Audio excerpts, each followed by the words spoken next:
These are the kind of trades that people are waiting for.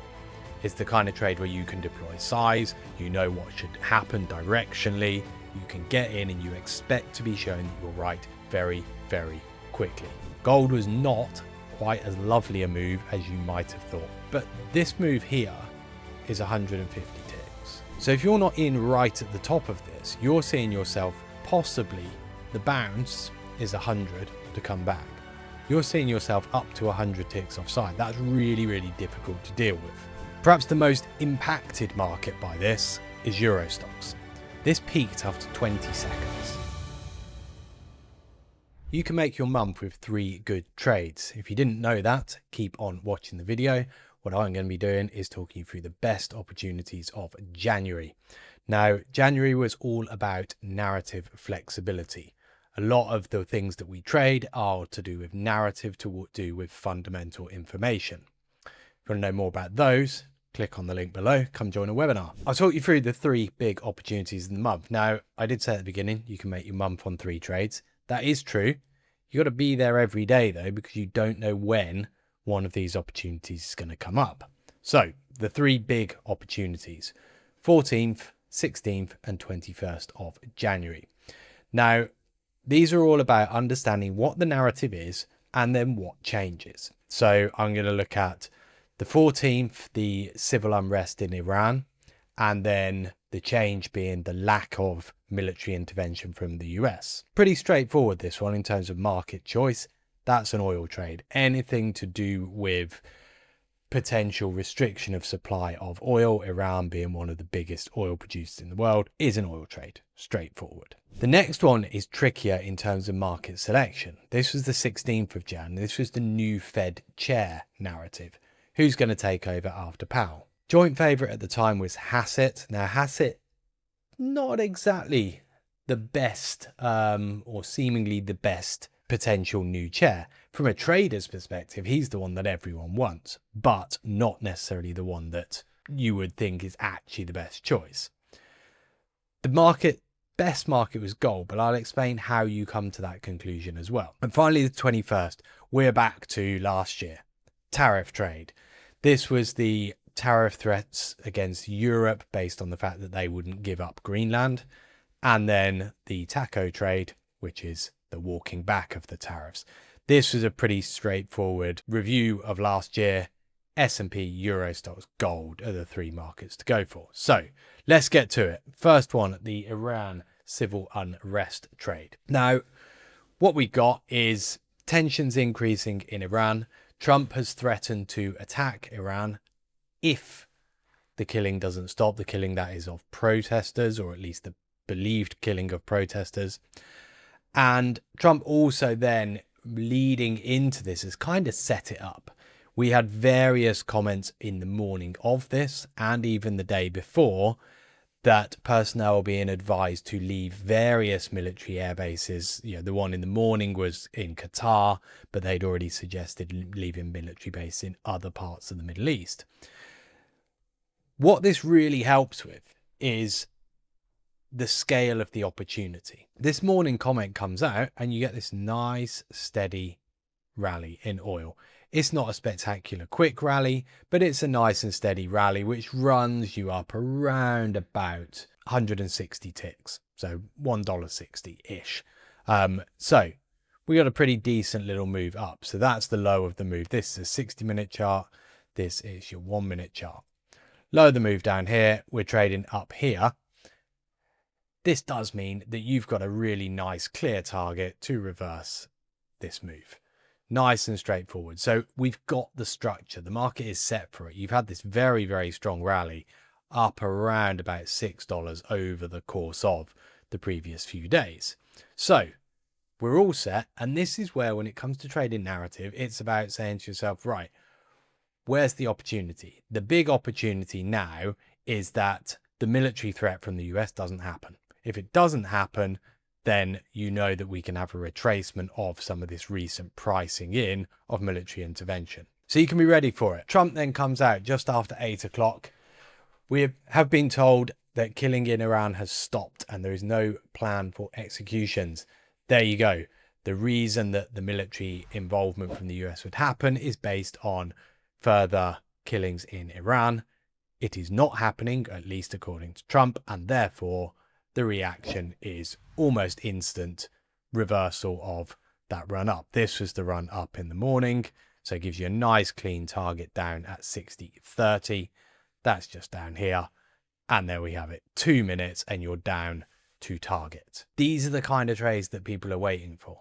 It's the kind of trade where you can deploy size, you know what should happen directionally, you can get in and you expect to be shown that you're right very, very quickly. Just to give a little illustration of how quick this is, that's your 1 minute chart on the right. This is your 5 second chart. So if you think about it in terms of your time to get in, you've read that, you can be in within the first 5 to 10 seconds. So you're looking to be in somewhere between around about $62 and $61.50. If you can hold this for 2 more minutes, you've got at worst about 130 ticks, and at best you're probably looking at around about 175. So that's between $1,300 and $1,700 per contract. Nice and straightforward. You get told the information you've already planned is a sell for oil, and that's your trade. So first top day of the month ticked off. The next one's Hassett. This is a trickier trade. What this requires is an understanding of what is implied by Hassett being the new Fed chair. And this is perhaps the area that, people might switch off. Bear with me here, because understanding market selection is crucial to any good news trade. What we have here then is Hassett basically is going to be Trump's puppet. This means he is going to reduce interest rates quickly. That's the assumption. That will probably lead to inflation. And the fact that he's doing this because he's Trump's puppet creates low credibility. Now, all of these things we can understand. What you've then got to ask yourself is which market reacts best to this? And the best way to look at it is take these 3 scenarios and ask yourself, what's the reaction in various markets if these things happen? Now, low rates is relatively straightforward. It generally leads to a buy in the S&P, in treasuries, in the euro dollar, so that's dollar weakness, and in gold. So if Hassett comes in on the rate side of things, this is straightforward. But inflation's a different story. Inflation's not good for the S&P. It's not good for treasuries. Treasuries should sell on inflation. Euro dollar could go down on the basis that inflation would lead to rate hikes. But if you know that Hassett is going to do low rates, it should then go up as a dollar weakness. Inflation is bad for a currency if you're not going to do anything about it.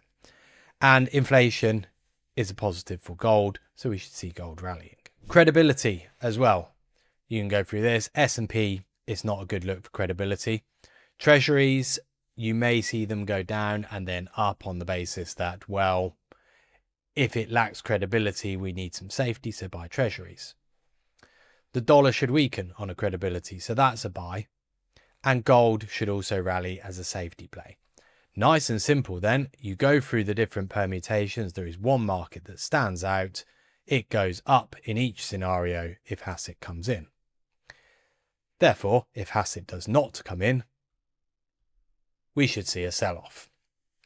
Now, Hassett doesn't come in, or at least Trump says that Hassett is doing a good job where he is and he would like to keep him there. The probabilities of Hassett coming in then drop from about 45% down to about 7%. So very quickly, everyone assumes Hassett's not in the running. What's also important about market selection here? This is gold, 60 minute at the top, 1 minute at the bottom. This is euro, this is S&P. The other key thing to good market selection is structure. Gold was set up perfectly for this. We'd rallied, we'd sat in a nice sideways range for a few days. You got a really clear level to break down at 45.85, which leads you then to a further break of recent lows. So that's another 120 ticks, and then an acceleration down, which it did a further 300. This all occurs over a little bit of a longer winded 10 minutes.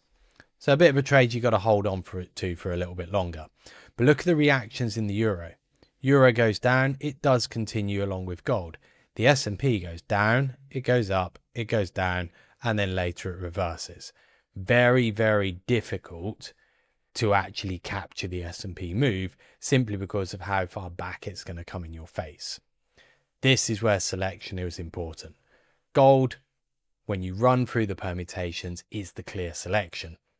Gold is also the cleanest move. Now, there is a little kick in this. This is your 5-second chart. Gold was not quite as lovely a move as you might have thought. You get an initial dribble down. Now, this didn't seem to line up with the news coming out, followed by a bounce. This is a 5-second chart.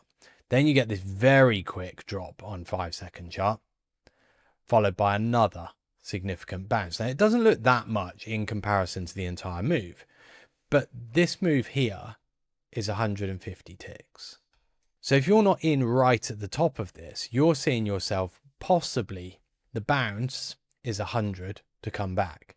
You're seeing yourself up to 100 ticks offside. That's really, really difficult to deal with. The area that a lot of people did well on was not actually necessarily being involved in this bit. It was actually selling the break of the level through 85s. Once we started to get this break down, then the participation could come in. People could actually get involved in this break here. So it doesn't always have to be right on, you know, the immediate reaction. Yes, if you're in from here, wonderful, because you can sit this through. You know 85 is going to be a target, and you know if that breaks, there's further downside in it. If you miss it though, the technicals help you out. The break of 85 is still technically a fantastic trade, and that's the way that you could play this.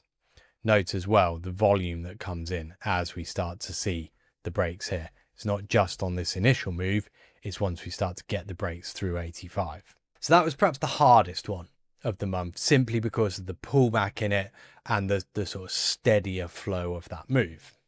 Again, trading these types of things and understanding that technical context is key. It's a sort of cornerstone of any of the training we do. So go click on the link if you do want to have a look at that. The final one is the trade that, well, I think we'd all learned pretty well from 2017-18 and then from last year as well, is the tariff trade. Now, this becomes a tariff trade on the basis that Trump wants Greenland. He wants control of Greenland for military reasons, apparently, but also probably for its mineral wealth. He's threatened military action. He's tried to buy Greenland as well. And then ahead of Davos, Trump comes out and suggests over the weekend a 10% tariff on the EU if they don't hand over Greenland. So it's now a sort of bribery threat instead. What we get on this, and this is always important with any kind of news, look at the way the markets reacted to the prior story. This increase in tariffs, we see a rally in gold. We see a sell-off in Bitcoin. We see a sell-off in the S&P, and we see a very clear sell-off in Euro stocks. So any reduction of this 10% tariff, we're going to see a reversal, or you can at least be looking for that. So you can be ready for this. Very similar to that oil trade, you're looking for the counter move here. The great thing about counter moves is you have clear targets. You know where you can go. You can be looking all the way back up these moves in the S&P. Gold's perhaps a bigger ask, just simply because of the fact that gold is so bullish. Bitcoin equally though, you've got a pretty good case for the bounce in this. So the truth comes out, as he calls it. This was tricky, and it always is with Trump and his truths, because in amongst a lot of explanation is that nugget of information. Will not be imposing the tariffs that were scheduled to go into effect on the 1st of February. That's the bit that you're after. Again, 5-second charts. What you really want to be looking at here is the level of continuation. The S&P, 10 seconds of quick movement followed by very steady continuation. Gold, 10 seconds, and then we get an equally large continuation within the next 15. Bitcoin's the one that you have a lot of time in. That's your first 5 seconds, and then continuation. So a far, far bigger move after the first few seconds. Perhaps the most impacted market by this is Euro stocks. This peaked after 20 seconds. So whenever you're looking at these types of things, go back and ask yourself, what is the best market? What's the best choice next time in a scenario like this? Whilst the Euro stocks is fundamentally the right choice, tariffs are on Europe, tariffs get taken off Europe, the Euro stocks is so quick on this that it's actually perhaps not the place to be. The S&P, Bitcoin, gold were much better choices.